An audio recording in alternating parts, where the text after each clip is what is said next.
Your Week in Review is sponsored by the Wisconsin Realtors Association, bringing Wisconsin communities to life with great homes, businesses, and neighborhoods. The Wisconsin Realtors Association, the voice of real estate. This week on Rewind, your week in review. Supreme Court justices hear the challenge to Governor Tony Evers' extension of his safer-at-home order. One justice compares it to World War II Japanese internment camps. The governor says every nursing home resident and staff member will be tested for COVID-19 by the end of the month. April tax collections fall by $870 million, a 43% drop from the same month last year. The UW system president warns that cuts in programs and layoffs must occur by fall 2021. Busy week. Rewind, your week in review for May 8. I'm Steve Walders. And I'm J.R. Ross. The most drama in the Capitol this week was the Supreme Court justices hearing the challenge filed by Republican leaders to the extension of the Safer at Home order by Governor Evers and his Secretary of Health Services, Andrea Palm. Now, we're going to hear about 3 minutes of those oral arguments back and forth, but I just want to set the framework, and then I'll give JR a chance to elaborate before we actually hear some segments of the argument. So, first of all, as I said, the Republican legislative leaders sued. They asked that DHS draft a rule, not a statewide order that Governor Evers issued. They heard this challenge to the authority of DHS Secretary Palm in a virtual hearing. Three of the justices, as you'll see in a moment, Ziegler, Kelly, and Grassel-Bradley, seem to be critical of the giving a DH secretary a right to create a new law. Point 3.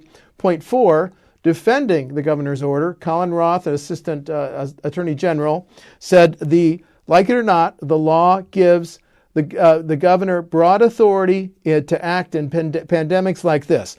JR, what have I missed before we actually hear some of the arguments?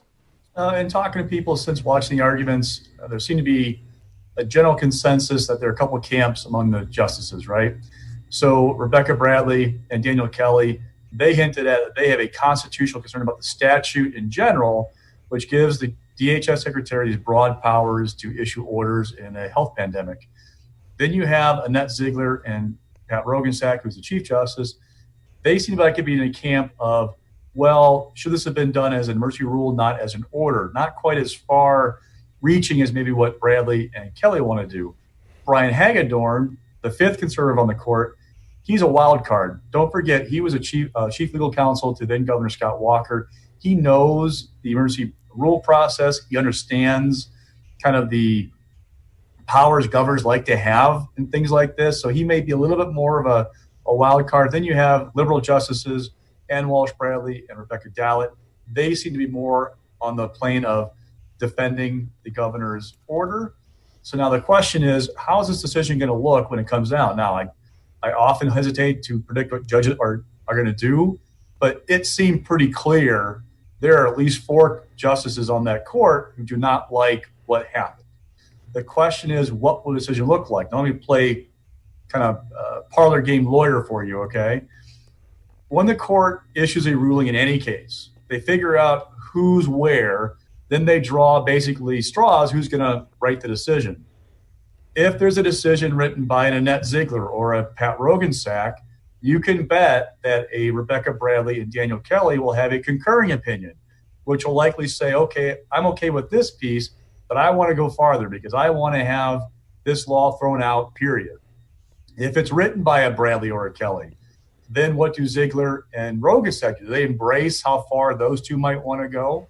What I'm getting at is you could have a scenario where you have multiple decisions issued by this court, and people like you and I have to wait through and go, okay, what's it mean? What is the bottom line? And my nightmare is a 5:30 on Friday decision, or I've got 3 or 4 opinions from me going, okay, I got to piece together what this actually means in practice for this order. And I'm not going to predict anything, but I'm bracing you for the scenario of it's not going to be a clean 5-2 or 4-3 ruling that we see from the court.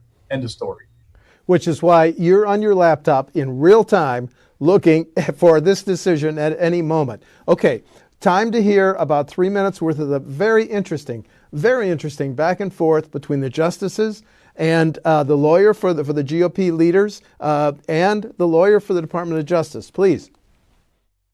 Where in the Constitution did the people of Wisconsin confer authority on a single unelected cabinet secretary to compel almost 6 million people to stay at home and close their businesses and face imprisonment if they don't comply, with no input from the legislature, without the consent of the people?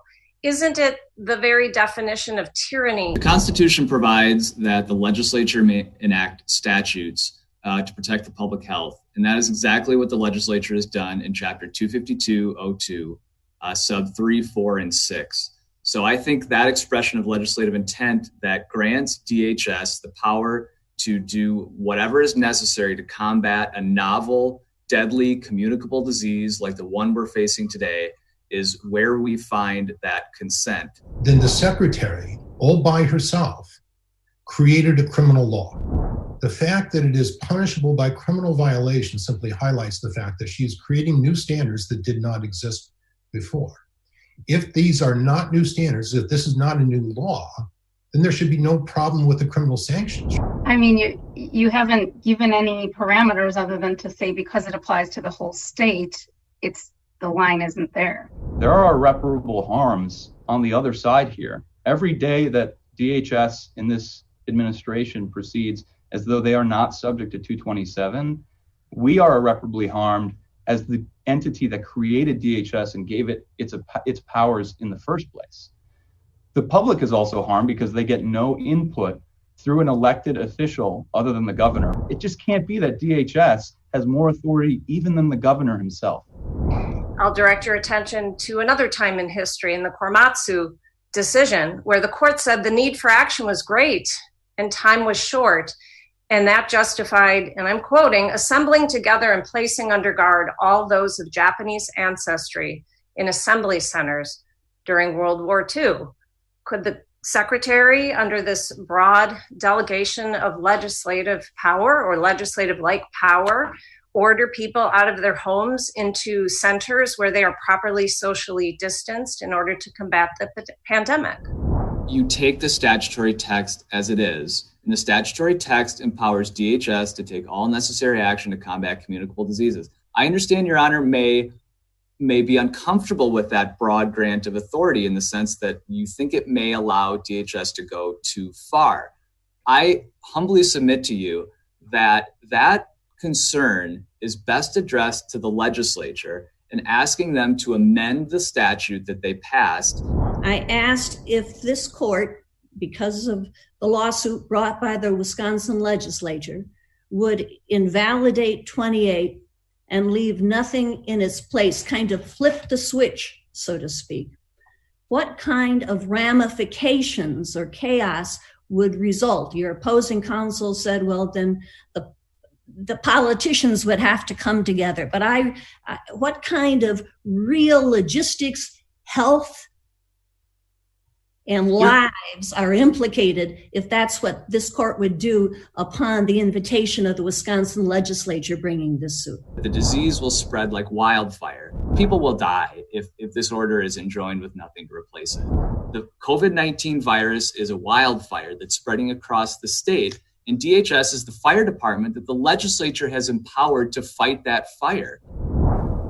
I found that a very fascinating exchange, JR. Now, as we keep saying, we're not lawyers, but just really quickly, what could the court order? It could narrowly find that we don't like it, but the legislature did give the DHS secretary that broad authority, or it could say, no, we're striking down the extension and give the governor and legislators 6, 10, 12 days to come up with a rule. Any other options, fellow non-lawyer? The court could strike down the statute, period. Yes. They could also strike down the order and not give any time. Rebecca Bradley said at one point to the legislature's attorney, well, if it's an unconstitutional order, why should we give you any time with this? Why should we strike it down immediately? Now, the time period, originally Republicans asked for an injunction to prevent enforcement of the order, but a 6-day stay. And they followed brief last week and said, well, we'll leave it to your discretion on when you might want to issue such or how long a stay should last. Right. That was seen as a nod to Brian Hagedorn again because he knows this process intimately.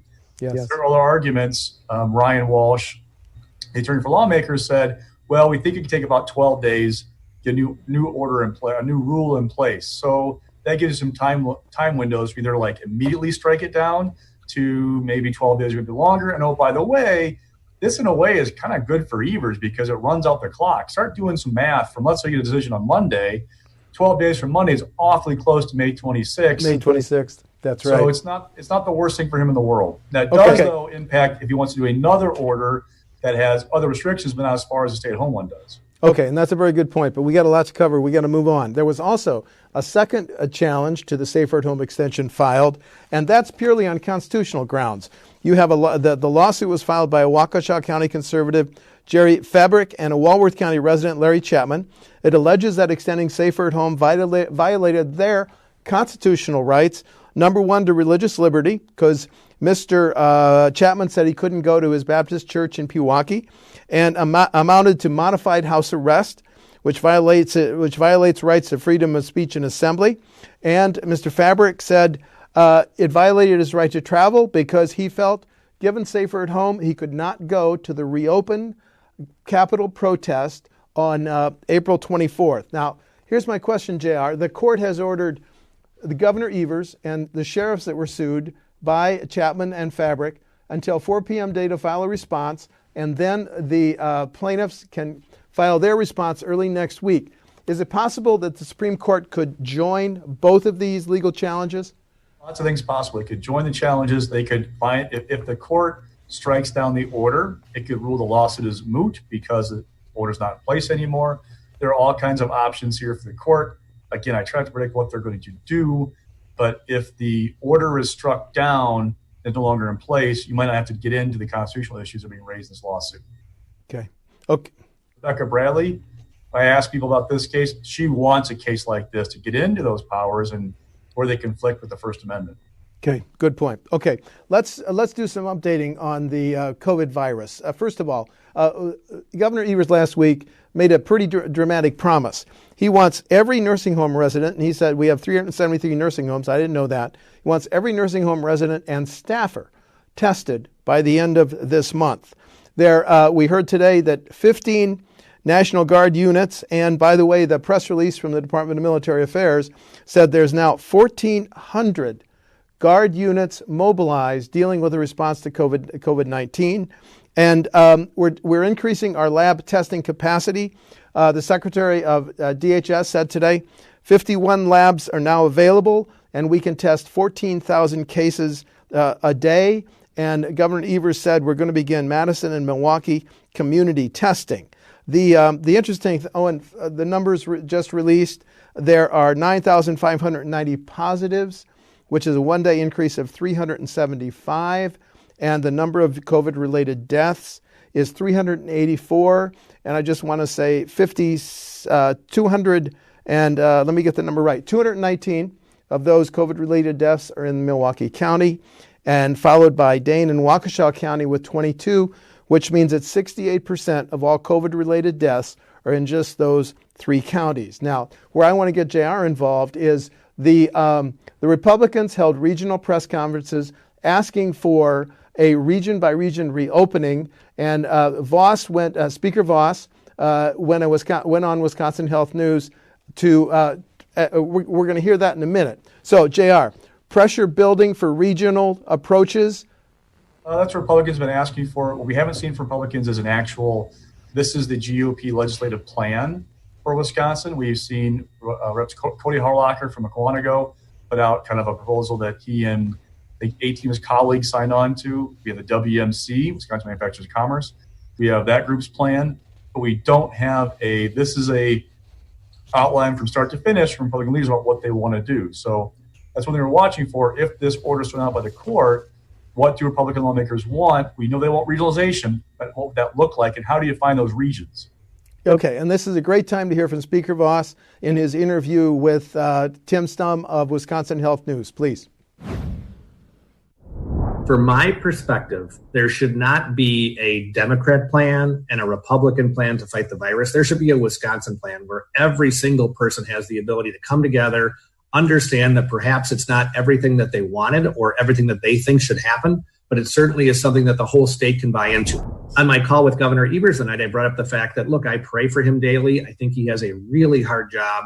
I think he is doing the best that he possibly can, but he is getting one set of input, primarily from those on his staff and the people that he chooses to reach out to. Legislators are getting different input because we are still out in the community where we can. We're doing constituent calls from people who are angry because the order is too strong and angry because the order isn't strong enough. I think this is one of those examples where we're going to have to find a way to get it done. I have given my word to my caucus and my constituents that I'm going to work night and day to try to find an answer. We sent that letter last week. Luckily, Governor Evers was able to finally respond. So we had a good initial discussion on Monday.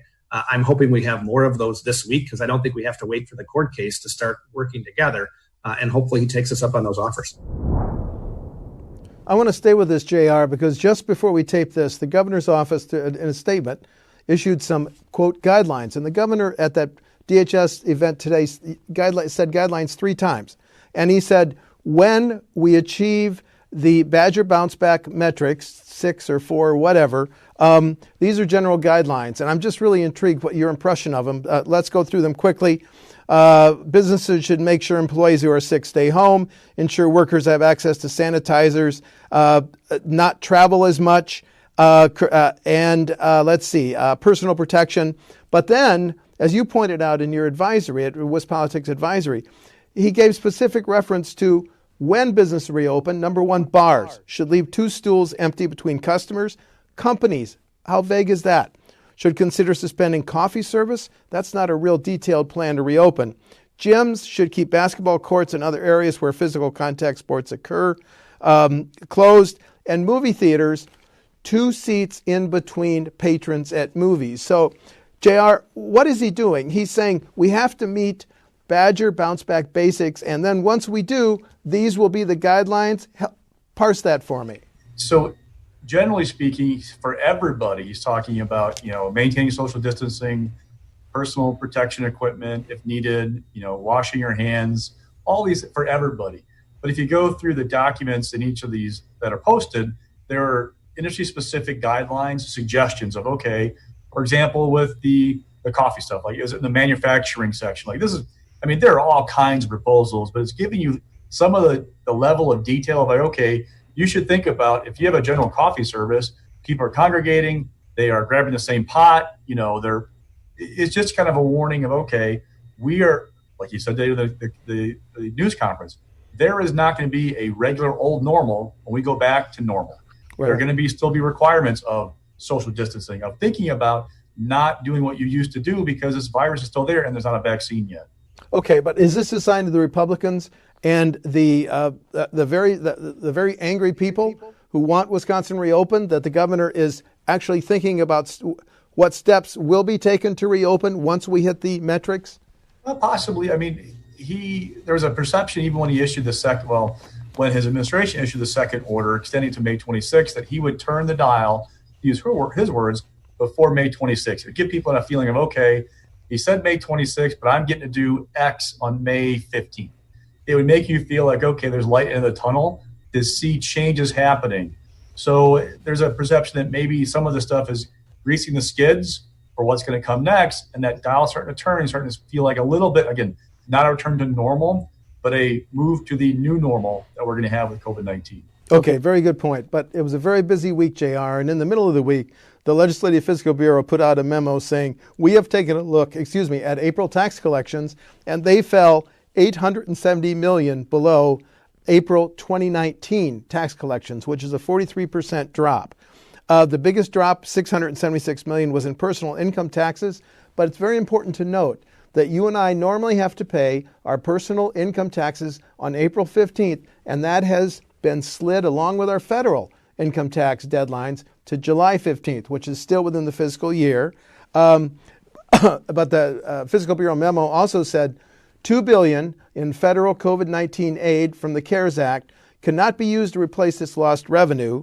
And the statement from Fiscal Bureau Director Bob Lang, first, the coronavirus pandemic has severely impacted the state's economy and tax collections. Second, the extension of income and franchise tax filings from April to July 15th in 2020 has affected collections. I also want to point out Mr. Lang said, look out for May tax collections. Now, before I give you a chance, JR, to jump in, and I'm sorry I've been dominating it, Mr. Lang's memo said the period July 1 through the end of April, our general purpose tax collections are running $313 million less than the previous 10 months window. I'm sorry, JR, your turn. Just real quick, Lang also said it's going to be hard to get a good handle on what's actually happening until after that July 15th filing deadline. Yep. Because April is typically one of our biggest months for collections because the bills come due. By pushing back to July, it's tough to get a handle on things. Also, he laid out several scenarios that may help cushion the blow of what's going on. For example, in January, they predicted a big surplus in tax collections. That would result in a $189 million transfer to the rainy day fund. That's likely not going to happen now. Right. Governor Evers is ordering a cut in GPR operations budgets for agencies, about $70 million. That also likely help cushion the blow. Side note, of that $70 million, about $46 million that come from the university system, according to those officials at a meeting on Thursday. So there are a couple of things that, also we have the rainy day fund, $655 million. There are several things that may make that first year as bad as it could be. Otherwise, the bill comes due in year 2. And we won't have a good handle on what's happening really until after July 15th and seeing what the federal parameters are on this federal money, because Lang notes in the memo that there's one, still talk about what that money could be used for, whatever you received, and 2, maybe more money coming from the feds to help replace lost revenue. So a lot of to be determined there in that picture right now. Yep, and the news keeps coming. Within hours of that, the Department of Workforce Development put out projections of how our UI, Unemployment Insurance Fund, could be wiped out as early as October, given 3 possible scenarios. Let's take a quick look at them. If 255,000 payable claims are paid, 255,000 payable claims averaging 355 a week, the fund would now, $1.8 billion fund, I'm sorry I'm going too fast, would be depleted by October 11 of this year. If the number of payable claims dropped to 170,000, that fund would be gone by January 3 of next year.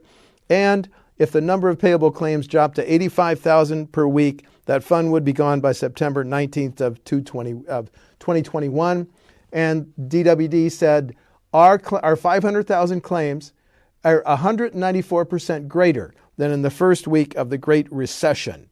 Fascinating numbers, JR, but we have to point out, as we did in the Great Recession, if our state fund goes bankrupt, we can borrow from the federal government. Your turn.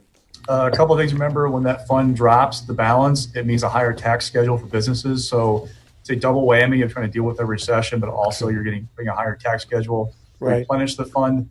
2, remember, we were talking about we have a 1 week we have a 1 week delay under state law between when you file for your unemployment, get your first check.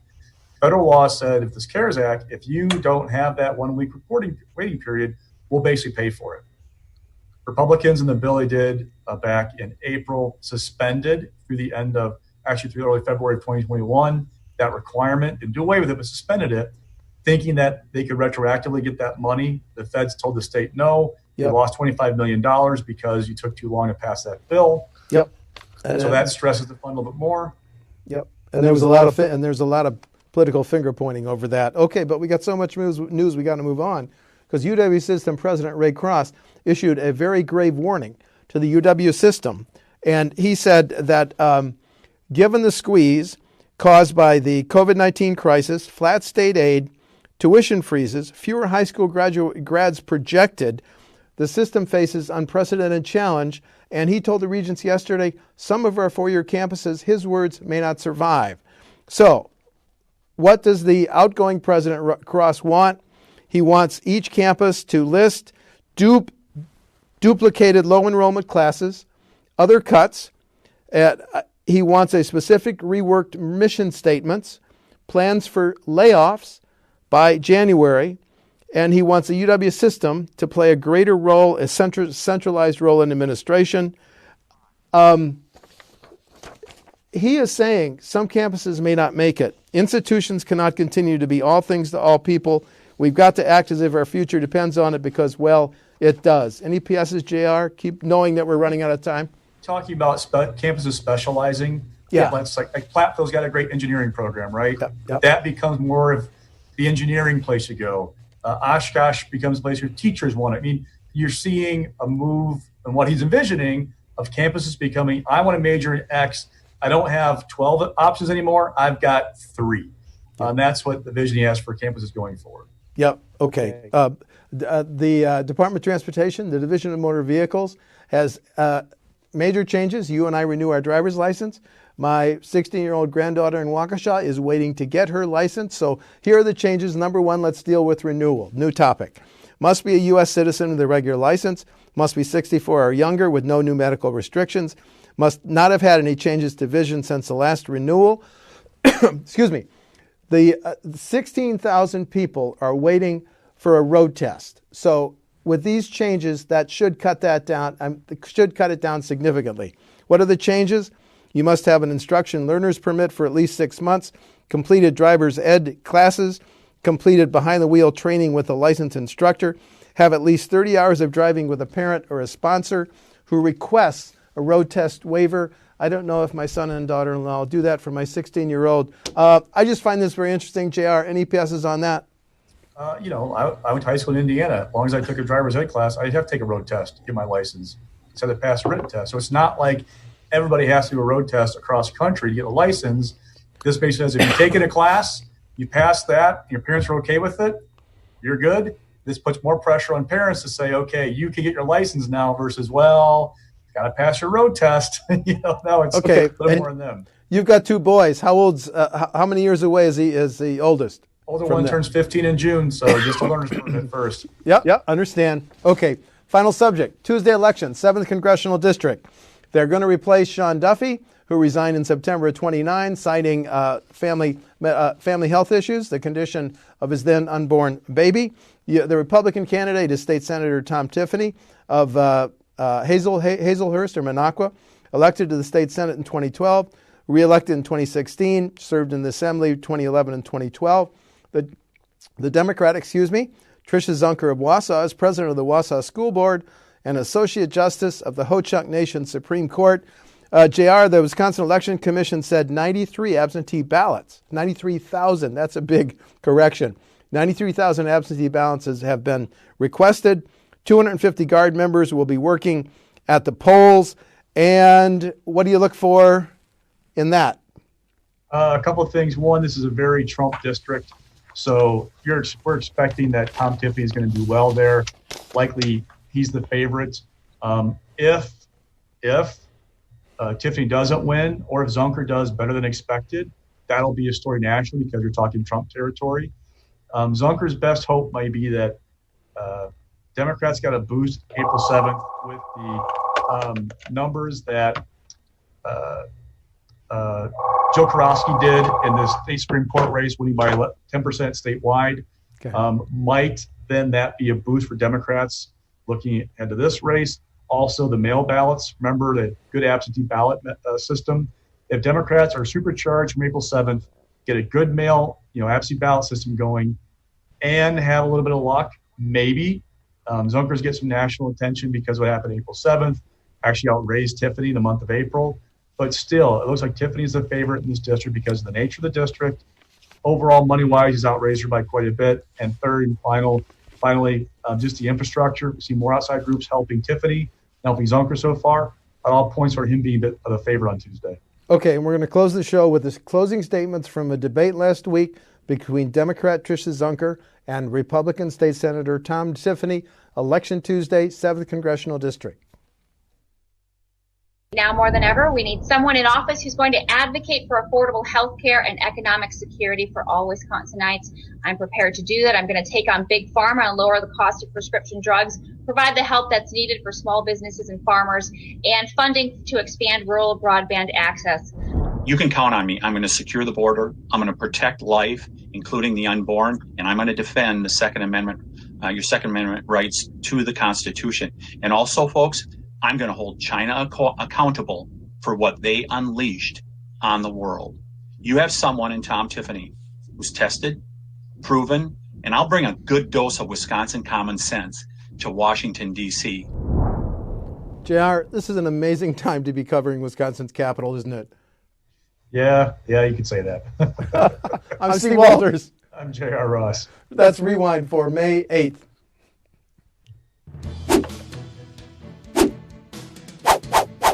Rewind, your week in review, is sponsored by the Wisconsin Realtors Association, bringing Wisconsin communities to life with great homes, businesses, and neighborhoods.